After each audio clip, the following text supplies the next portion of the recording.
is trying to silence you? Do you believe that? Let me put it this way.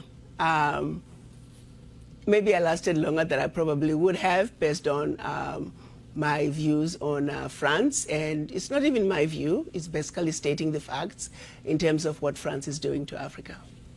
What they're currently doing?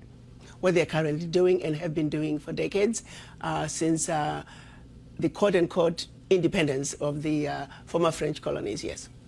So what is happening? Because look, the reality is a lot of Americans are not necessarily hearing about what's happening in African nations. 7 of the top 10 fastest growing economies come from Africa, but you also have a significant impact of the Chinese in many African countries as well. And so do you believe that the government of France still has a lot of control over a number of African nations of their former colonies? They have significant control over all of their former colonies, specifically 14 of them. Just to give you the highlights of what they did when they were giving the independence, so to speak, to their former colonies, they forced them to sign a document which they are calling the Pact for the Continuation of Colonization.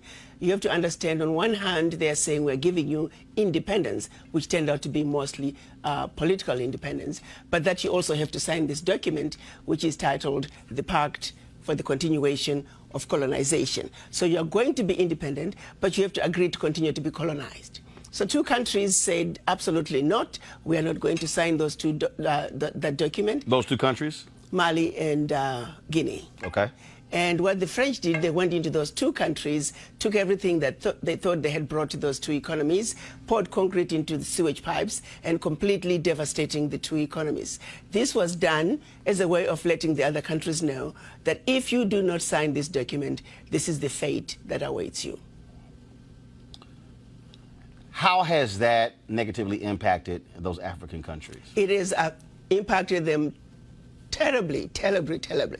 If you look at it, you give up your, the Pact for the Continuation of Colonization said those countries were expected to deposit 85% of their bank reserves back then with the French Central Bank under the control of the French Minister of Finance.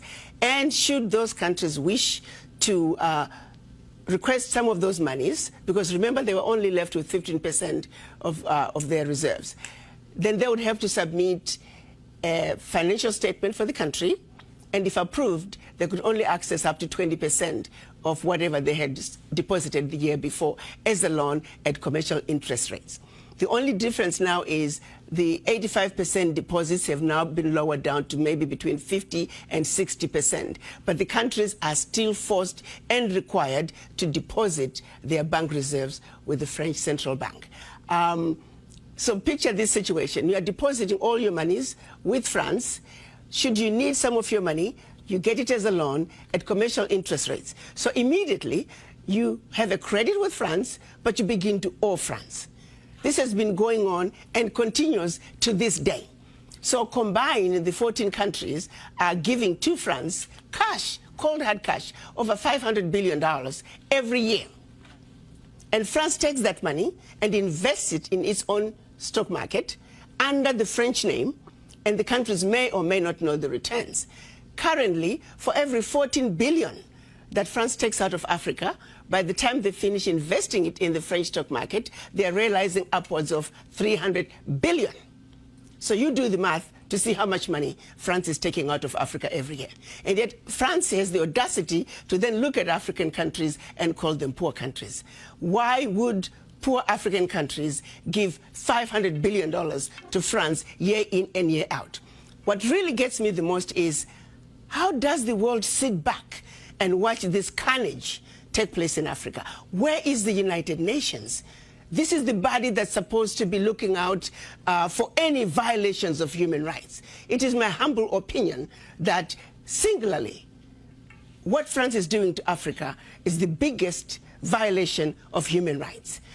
Women and children are dying of starvation, youth unemployment, when the same poor countries are giving $500 billion to France. It simply does not make any sense. And I don't know how the world can sit back and watch all this unfold and nobody is saying anything.